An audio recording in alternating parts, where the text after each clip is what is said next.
سلامونه درنو دوستانو، جوړ په خیر.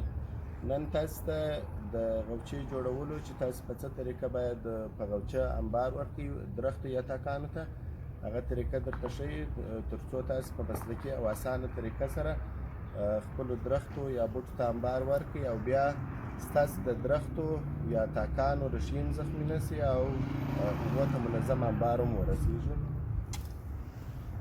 غوچه هېڅکله داسې جوم نه و چې ژورې وو، ځکه که چیرې موږ ژوره غوچه وو هغه د تاک یا درختې ریښې وال کېږي، هغه کته کېږي، بیا په دا درخته یا تاک کې غذایي کمبود راځي، هغه خرابېږي.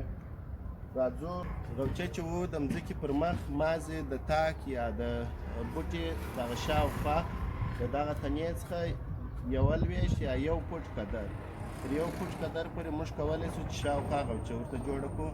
دا خاوره چې موږ لرې کوو غوچه جوړوو دا داسې ژوره نه وو، دغه سپیته یې وو.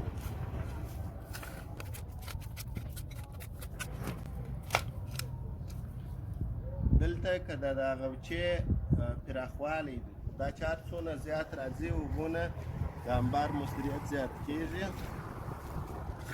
او درخت یا بوټي ته ډېره ګټه به رسېږي.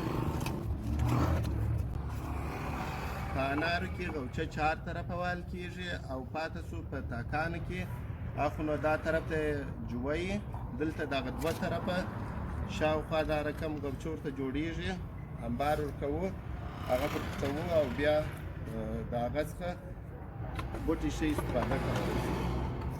دا انبارونه دي، اوس موږ دا دوی ته په غوچه ورکوو، بیرته هغه د پټولو طریقه یې هم درښیو.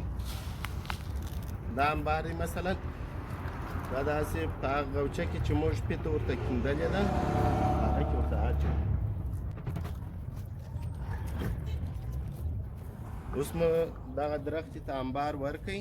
دا انبار بیرته مازې 3 یا 4 ګوتې قدر خاوره پرې اچوو تر څو دا پټ سي او د دا ځای ضایع نه سي.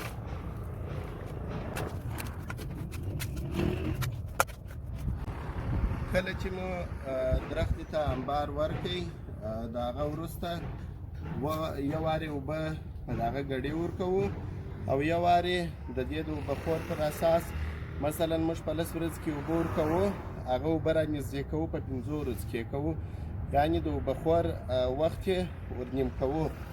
5 ورځو کې 2 وارې بیا اوبه ورکوو تر څو د انبار فعاله سي او بوټي استفاده ځنې وکړي.